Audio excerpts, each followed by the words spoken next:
Hello everyone, Mark here, back in the saddle as I like to say, and I have another unboxing video for you today. I know that these come fast because I buy a ton of crap.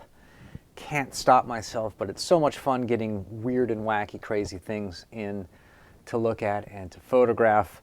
What I'm going to be looking at today is a 6-inch fantasy figure made by Funko. This is actually for their Magic the Gathering line, the Legacy Collection. It is this figure right here, Chandra. I think that's how you say it, Chandra. I don't know, don't care, don't know anything about it. But I do know this, that I did a video a while back after getting a Mythic Legions 6-inch fantasy figure in which I went through a bunch of other possible product lines that would give you sort of similar kind of characters, figures that would play nice with Mythic Legions, figures that could be army builders or extras, background characters, or at least stand their own next to the sculpting and the paint detail that they put on the Mythic Legions figures. And my number one pick out of all the sort of like Assassin's Creed and World of Warcraft looking dudes was these Funkos, which were made by Gentle Giants. So we're going to talk about this figure. We're going to open it, we're going to look at it, and we're going to put it up against an enemy combatant from Mythic Legions and see how they work together or work apart. So stick around.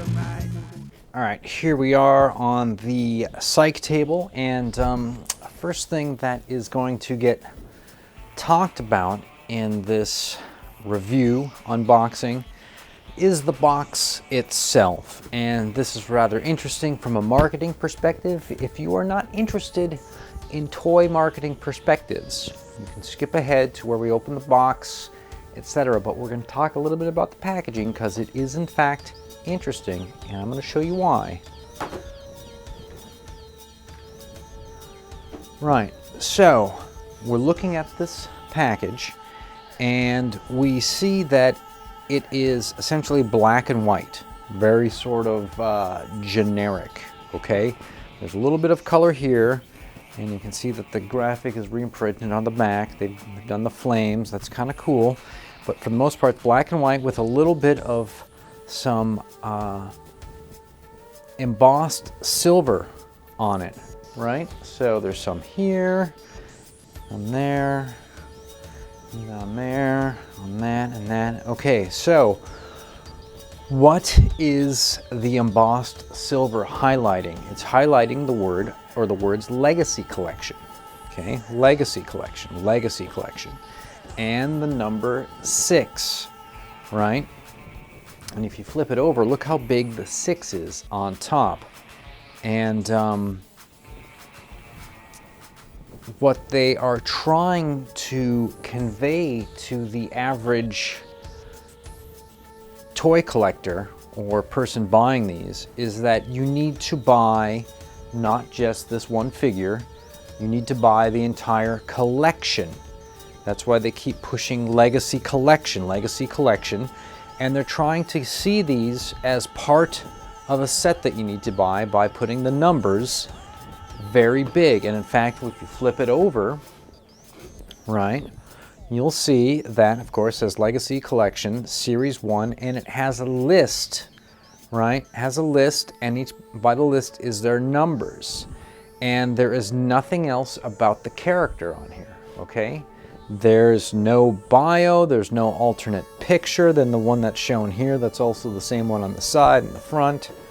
Okay, they are not including anything about Magic the Gathering. it is all about this group of here, this collection and this number. So they do not want you to just pick one guy and buy it. They want you to buy all 6. So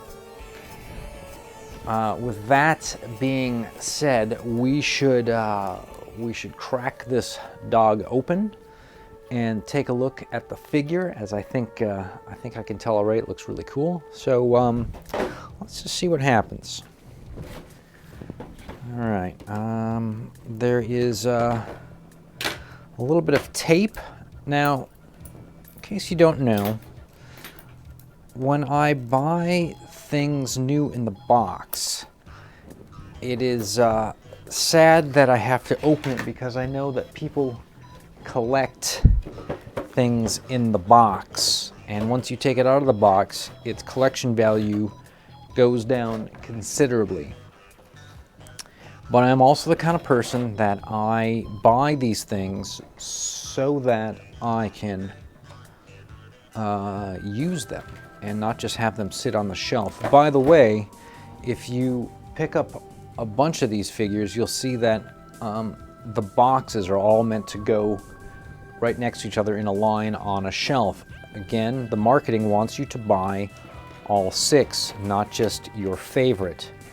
So here we see the figure in the plastic, and everybody uses these twist ties to keep them in. That is the industry standard. And if you have characters with cloth, it will crease the cloth, in which you have to steam or iron it. In some cases, it's the damage you can't take out. What they try to do, like on the Indiana Jones 12-inch figure I got, they try to do is they try to put it in the spots where you might bend the fabric anyways, like elbows and knees, that kind of thing. So we're just taking the plastic twist ties off this.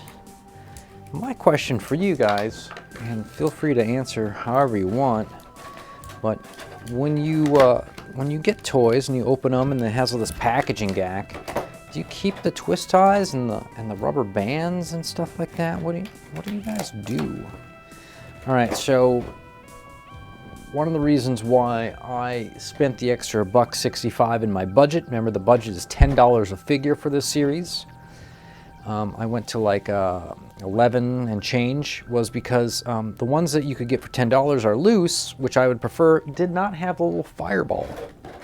And I feel that's a big part. In fact, I almost feel like that should come out first. All right, now I saw another video where a guy had the fireball laying sideways. It's supposed to look like a flame coming out of a hand. You had it wrong. Sorry that your review is the way it is. Okay. We have lost a limb within taking it out, but we live in the golden age, and it pops back in. Good to know. I wonder if these are interchangeable parts.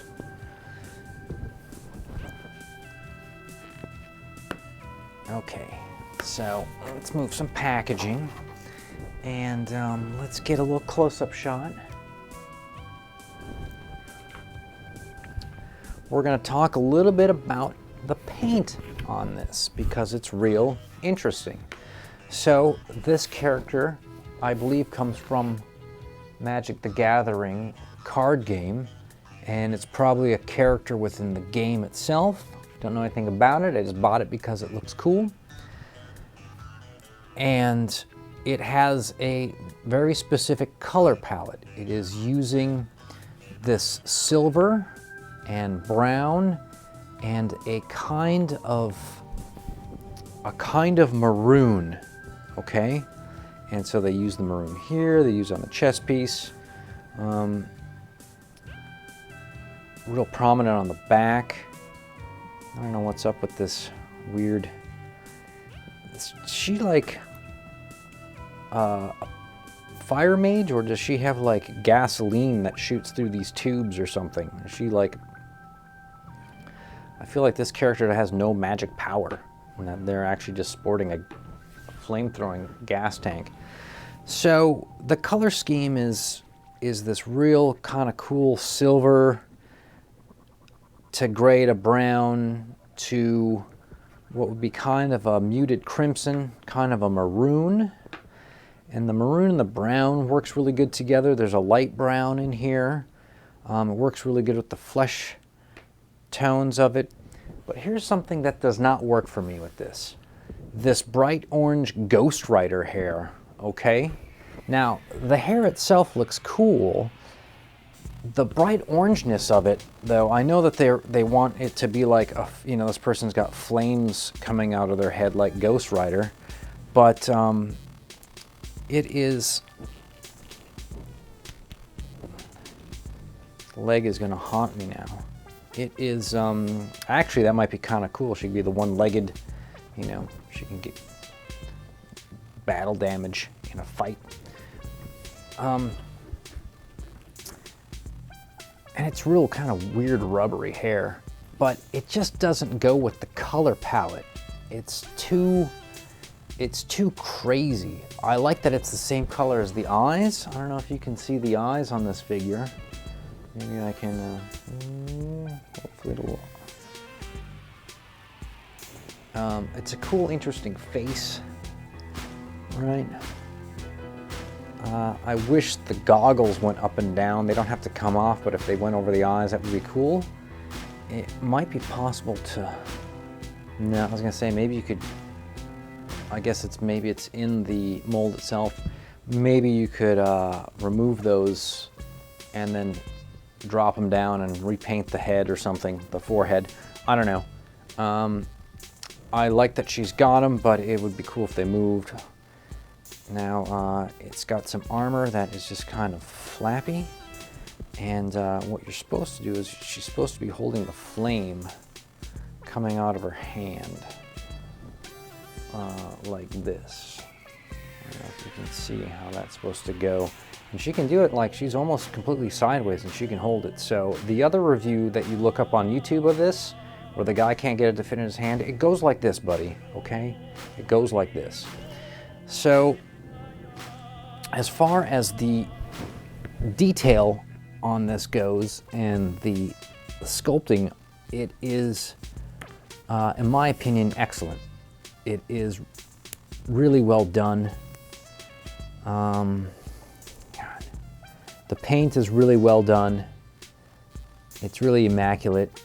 It's in all these little spots. It must be semi-automated at this point, done by machines. But this thing looks cool. She looks like she's permanently twisted, like her right shoulder is coming forward. And it may be because the pack's not perfect that it came in. It's been sitting in the pack. I think these came out, does anyone know the year? Not new, 2014, so this is like at least 7 years old, because the stuff's made obviously before it comes out. As far as the articulation goes, I'm not actually expecting much. The Four Horsemen guys, they don't have the greatest articulation either, and they're doing something a little different where it's not about the articulation. She's got pretty much everything you'd expect. Some ball joints on the shoulders, ball joints on the legs that apparently the legs come off real easy. There is some hinges at the knees. She's got some Mad Max armor on her. The elbows are hinged. The hands rotate. I didn't heat any of this up with a blow dryer, by the way. That's not why this fell off, although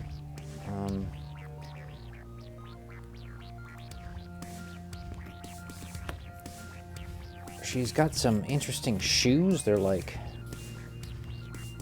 armor. It just seems that if you've got something like like a fireball character, someone who's throwing flames, they probably wouldn't have metal on their body because that metal's gonna heat up quickly and burn them. Maybe her hair is the exhaust or something. You can actually move the legs apart pretty well. And this one moves, after falling off, moves quite easy. The feet rock back and forth. I don't know exactly how many points of articulation this has. I would put it on par with a generic Marvel Legends. I'd also put it on par with Mythic Legions characters. So the articulation is pretty good. It's good enough. Much better than the C-3PO figure I opened up earlier this week. So I think that this is not a bad looking toy, but I think what we need to do is we need to put it next to somebody or something. So let's get some shots going of that, and then we'll do a little conclusion, shall we?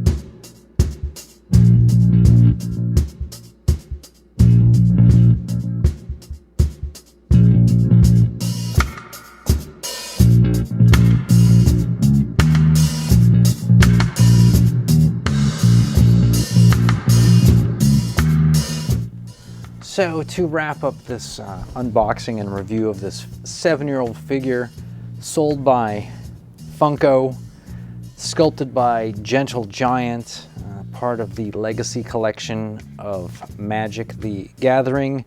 This sort of steampunk fire mage comes in at probably a 4 out of 5, loosely, we're gonna say. The sculpting on the armor and the detail of the way everything looks and sits on the character is really kind of cool and unique looking, very kind of medieval superhero. The steampunk element is kind of cool. The goggles do not move. Little bit of a bummer, not saying it ruins it, but it'd be nice if it just like something that could go up and down. The hair is, I see this Ghostwriter flame thing, I get it, but it crushes the color. How do you fix this? I don't know. Just saying that the orange just throws it into a weird mix. Nothing more than that. The articulation is there, but everything moves a little stiff. It's more about looking cool in the pack than actually moving.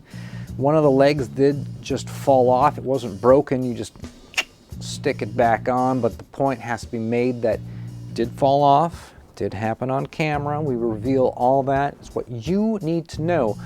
Again, the price for these, under $15. If you wait, you can get one loose, easily under $10. You might be able to get one for about $10 with the package. The package is generic. You don't need the package because the characters are not really worth anything if they're only going for $10. But other than that, I'd say it's a cool thing with which you could make customs of. I think it might be cool to maybe repaint the hair if it will take paint. It seems a little weird when you touch it. It's got kind of a weird, probably gives cancer. I'm willing to bet that this is something that you should probably put in a lead container at night and keep it away from your bed. Anyways, a lot of fun. Going to maybe throw a cape on it or something, or do something to the hair. Who knows what's going to happen? Who knows? But I hope to see everybody on the next one.